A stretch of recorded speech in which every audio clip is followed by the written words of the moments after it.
राधा स्वामी जी। आज के सत्संग की वाणी स्वामी जी महाराज जी की है।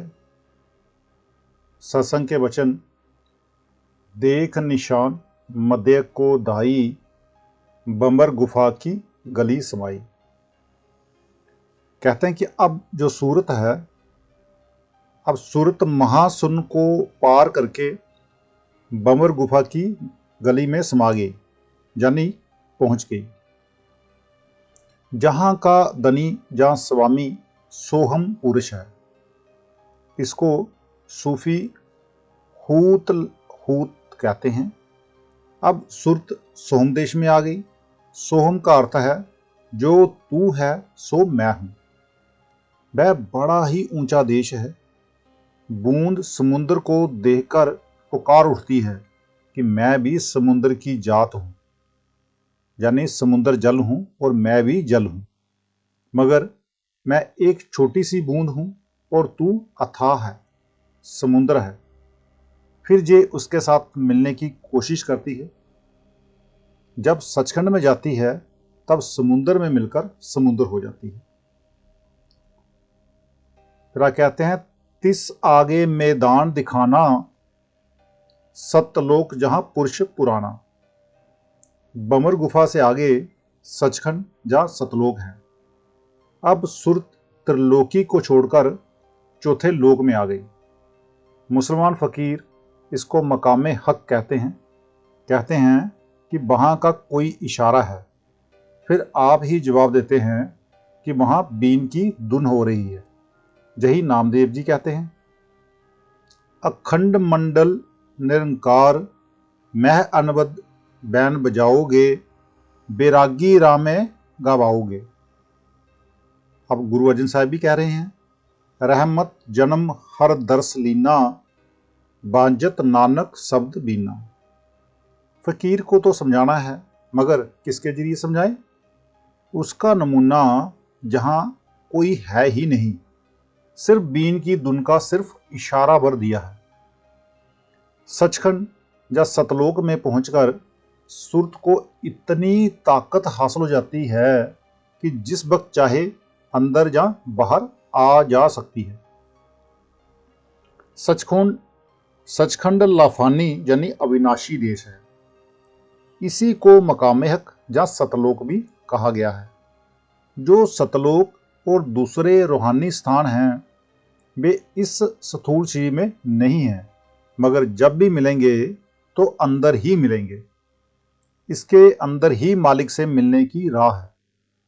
इसीलिए सभी संत कहते हैं कि सब कुछ अंदर ही है, मतलब कि जो कुछ भी है वो तेरे अंदर है। वह मिलेगा, मगर सतगुरु की और निरंकार की मौज से मिलेगा। सतगुरु जब नाम देते हैं तो शिष्य को सचखंड जहाँ सतलोक पहुंचाने के जिम्मेदार बन जाते हैं और वहां पहुंचाकर ही छोड़ते हैं। 4 जन्मों से ज्यादा जन्म नहीं देते और पहुंचाते हैं, जरूर पहुंचाते हैं।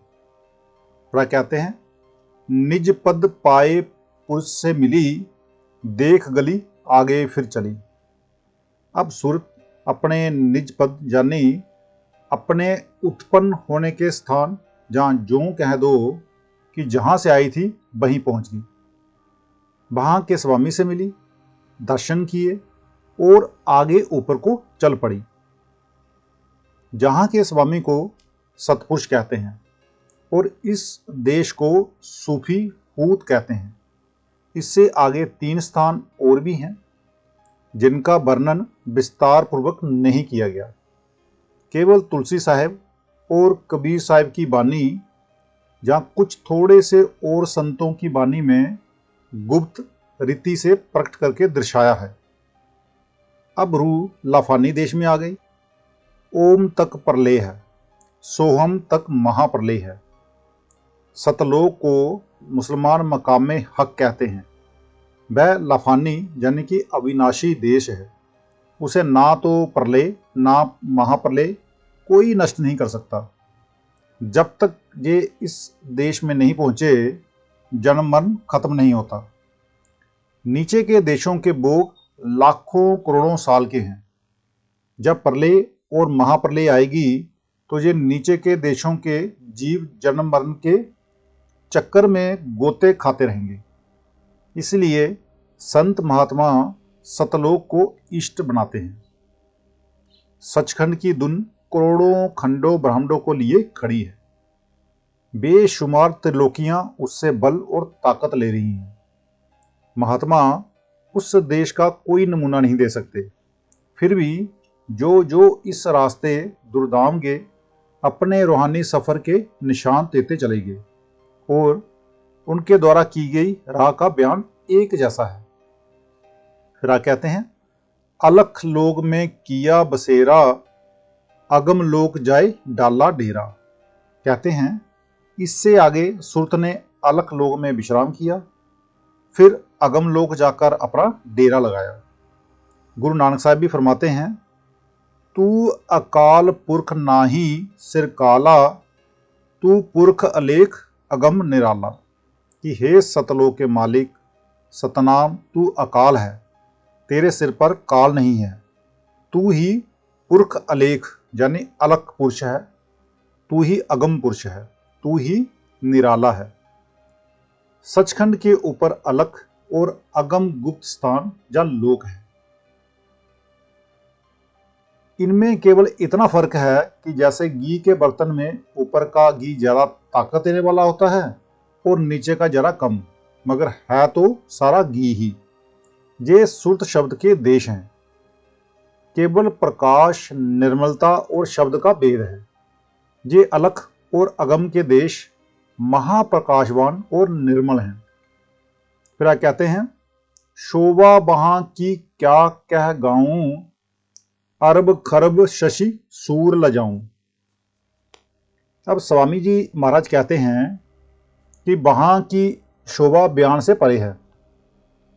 इस दुनिया में कोई ऐसा लफ्ज नहीं बना, ऐसी कोई तस्वीर नहीं बनी है जिसकी उससे पद की गति कही जाए, जिससे उसको बयान किया जाए। यानी कि इस दुनिया में कोई भी ऐसा लफ्ज नहीं जिससे उसकी तस्वीर खींची जा सके या जिससे उस पद की गति कही जाए, जिसके एक रोम का मुकाबला करोड़ों सूरज और करोड़ों चंद्रमा भी नहीं कर सकते। तो मैं क्या कहूं। गुरु अर्जुन साहब कहते हैं, नाम जपत कोट सूर उजारा, बिन से बर्म अंधेरा। एक आध की बात हो तो कहें भी, वहां तो सूरज चंद्रमा की लाइनें लगी हुई हैं। उस देश की शोभा के आगे अरब खरब सूरज चंद्रमा शर्माते हैं। अरब खरब सूरज और चंद्रमा की रोशनी इकट्ठी करें तो उसके एक रोम की बराबरी भी नहीं कर सकते। इससे ज्यादा उसकी क्या मिसाल दें। फिर कहते हैं, अब अनाम जहां रूप ना नामा, संत करें जाए वहां विश्रामा। अब कहते हैं कि वह अनाम है, उसका कोई रूप और नाम नहीं। संत वहां पहुंचकर विश्राम करते हैं। उसकी महिमा, उसकी सुंदरता क्या बयान की जाए। वहां जाकर सुरत मालिक से मिलकर एक रंग हो जाती है। बूंद अथाह जल में जाकर समुद्र हो जाती है। ये जो आखिरी मुकाम है जहां कोई बिरला ही पहुंचता है। इसका ये मतलब नहीं कि जहां कोई पहुंचा ही नहीं। जिस तरह लोग कहते हैं कि हिमालय की चोटी पर कोई नहीं पहुंचा, लेकिन नहीं, बिरले बिरले पहुंचे हैं, इसी तरह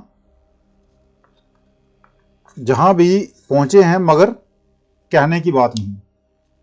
मुक्ति की जो राह अन्य संतों ने बताई है वही स्वामी जी कह रहे हैं, वही मजहबे इस्लाम के फकीर कहते हैं, क्योंकि सच्चा रास्ता कुल आलम का एक ही है।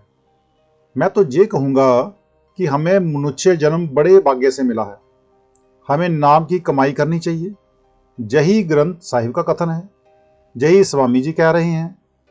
कई लोग कहते हैं कि हम ग्रंथ साहिब की बानी सुनेंगे, स्वामी जी की नहीं सुनेंगे। नहीं, हमें सभी से प्यार करना चाहिए। श्री गुरु नानक साहिब की तालीम सारे संसार के लिए है कि आप एक का बनेंगे जगतनाथ नहीं गए, लंका नहीं गए। यही हाल दूसरे संतों का है। इसलिए हमें हर एक कौम के महात्मा से प्यार करना चाहिए। कई सिख भाई कहते हैं कि 10 गुरु हुए हैं, अब और किसी को नहीं आना है। मुसलमान कहते हैं कि एक मोहम्मद साहिब आए और उनके बाद किसी को नहीं आना। मैं पूछता हूँ कि 10 पातशाहियों और हजरत मोहम्मद साहिब के आने से पहले और बाद की दुनिया को कहाँ ले जाओगे? स्वामी जी महाराज इस देश का नाम राधा स्वामी कहकर बयान करते हैं। सभी महात्माओं ने इसको स्वामी स्वामी जी कहा है। श्री गुरु नानक साहिब ने, तुलसी साहिब ने भी स्वामी कहा है।